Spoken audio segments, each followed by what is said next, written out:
Bread আর পাকা আম দিয়ে এত সুন্দর মজাদার ডেজার্ট তৈরি হয়, আজকের ভিডিও না দেখলে বিশ্বাসই হবে না। মাত্র 2 থেকে 3টি উপকরণ দিয়ে এই মজাদার ডেজার্ট কি করে খুব সহজে বানাবে আজকের ভিডিওতে সেটাই শেয়ার করব। আসসালামু আলাইকুম, কেমন আছো তোমরা সবাই? নতুন একটি রেসিপিতে তোমাদের সবাইকে স্বাগত জানাই।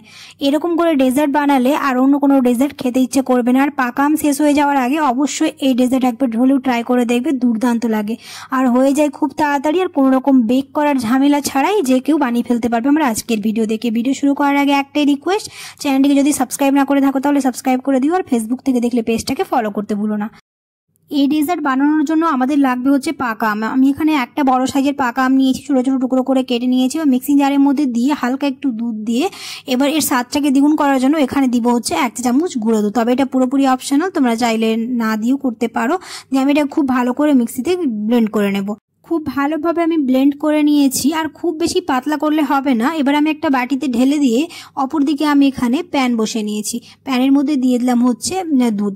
এখানে আমি ফুল ফ্যাট লিকুইড দুধ নিয়েছি, তোমরা এখানে যে কোনো ধরনের দুধ নিয়ে নিতে পারো। আমি এখানে যেহেতু মালাইটা তৈরি করব, এবার দিয়ে দিলাম হচ্ছে চিনি। আমি এখানে 50 গ্রাম চিনি দিয়েছি, তবে এখানে যে যেরকম মিষ্টি খাও সেই অনুযায়ী দিয়ে দেবে। দিয়ে খুব ভালো করে মিশিয়ে নেব। গ্যাস আমি অন করে দিয়েছি, গ্যাসের ফ্লেমটাকে লো টু মিডিয়ামের মাঝামাঝি করে রেখেছি, যেহেতু দুধটা খুব গরম করা চলবে না। এবার দিয়ে দিলাম হচ্ছে 4 থেকে 5 চামচ গুঁড়ো দুধ, তাহলে কি মালাইটা খুব তাড়াতাড়ি ঘন হয়ে যাবে। দিয়ে খুব ভালো করে মিশিয়ে দেবো, আর খেতেও ভালো লাগবে। খুব ভালো করে মিশিয়ে দেওয়ার পরে এবার দিয়ে দেবো হচ্ছে 1 চা চামচ কর্নফ্লাওয়ার দিয়ে আবারও খুব ভালো করে মিশিয়ে নিয়ে গ্যাসের ফ্লেমটাকে লো টু মিডিয়াম করে রাখবো। দিয়ে অনবরত এরকম করে নেড়ে চেড়ে 3 থেকে 4 মিনিট ফুটে নিতে হবে, তাহলে খুব সুন্দরভাবে আমাদের মালাইটা একদম রেডি হয়ে যাবে। আর মালাইয়ের কনসিস্টেন্সিটা থাকবে এরকম, খুব বেশি পাতলা করা চলবে না, তাহলে কি ভালো লাগবে না। আর ঠান্ডা হয়ে যাওয়ার পরে এটা যেহেতু আরও একটুখানি ঘন হবে, তার জন্য আমি এখানে 3 থেকে 4 মিনিট পরে গ্যাসটা বন্ধ করে দিয়েছি। আর থিকনেসটা আমার এরকম আছে। এবার আমি ভালো করে স্প্যাচুলা দিয়ে এরকম মিশাতেই থাকবো, যাতে এটা একটুখানি ঘন হয়ে আসে। কোনো রকম বেক করার ঝামেলা ছাড়াই মাত্র কয়েক মিনিটে, আর ছোট থেকে বড় সবাই খুবই পছন্দ করবে এরকম করে ডেজার্ট বানালে। যারা কোনোদিন ট্রাই করনি অবশ্যই ট্রাই করে দেখে নিতে পারো। তো আমাদের মালাইটা রেডি হয়ে গেছে। এখানে আমি ব্রেড নিয়েছি, ব্রেডের চারদিক আমি কেটে দিয়েছি। এবার যে আমের পাল্পটা রেডি করে রেখেছিলাম তার মধ্যে ব্রেডটাকে চুবিয়ে নেব। খুব বেশি ক্ষণ রাখবো না, নাহলে পাউরুটিটা ভেঙে যাবে। তার জন্য হালকা হালকা করে দিয়ে তাড়াতাড়ি আমরা যে পাত্রে এটাকে সেট করব সেই পাত্রে রেখে দেবো। আমি এখানে একটা কাঁচের এরকম বোল নিয়েছি, তোমরা চাইলে যে কোনো ধরনের পাত্রে এটাকে সেট করে নিতে পারো। দিয়ে আমি এরকম করে সবগুলো চুবিয়ে নিয়েছি। এবার যে আমরা মালাইটা রেডি করে রেখেছিলাম সেটা দিয়ে দেব। এটা খেতে কি পরিমাণ মজা হয় তা বলে বোঝাতে হবে না। যারা কোনোদিন ট্রাই করনি অবশ্যই ট্রাই করে দেখে নিতে পারো, দুর্দান্ত লাগবে।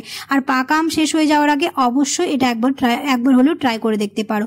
আমি খুব ভালো করে লেয়ারগুলো সাজিয়ে নিচ্ছি। এবার উপরে একটুখানি আমের টুকরোগুলো দিয়ে দিলাম। এটা পুরোপুরি অপশনাল, যদি তোমরা পছন্দ না করো তাহলে নাও দিতে পারো। তার উপরে আবারও আমি একটা লেয়ার করে নেব। দিয়ে ব্রেডগুলো আবারও আমের পাল্পের মধ্যে দিয়ে তার উপরে আবার মালাই দিয়ে দেবো।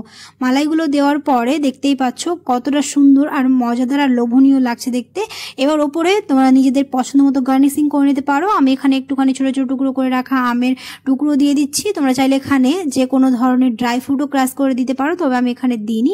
আর দিয়ে দিব হচ্ছে এখানে কেশর, উপর থেকে এরকম কেশর ছড়িয়ে দিব, তাহলে কি এটা দেখতে ভালো লাগবে। তারপর এটাকে আমি 3 থেকে 4 ঘন্টার জন্য ফ্রিজে রেখে দেবো, কারণ যে কোনো ডেজার্ট ঠান্ডা ঠান্ডা খেতে বেশি ভালো লাগে। এটা খুব ভালোভাবে সেট হয়ে যাবে। তো আমার এখানে একদম রেডি হয়ে গেছে। এবার এটাকে আমি ফ্রিজে রেখে দেবো 4 থেকে 5 ঘন্টার জন্য। 5 ঘন্টা রাখার পরে আমি বের করেছি। এবার তোমাদের কেটে দেখাচ্ছি, আর দেখতে পাচ্ছ কতটা সুন্দর লাগছে। আশা করছি আমার আজকের রেসিপি তোমাদের ভালো লেগেছে। যদি ভালো লেগে থাকে তাহলে অবশ্যই একটা লাইক করে দিও, আর কমেন্টে জানাতে ভুলো না। আর এরকম ডেজার্ট বানালে মুখে দেওয়ার সাথে সাথে মিলিয়ে যাবে। দেখা হবে খুব শীঘ্রই পরে এক নতুন রেসিপিতে। সবাই খুব ভালো থাকবে। আল্লাহ।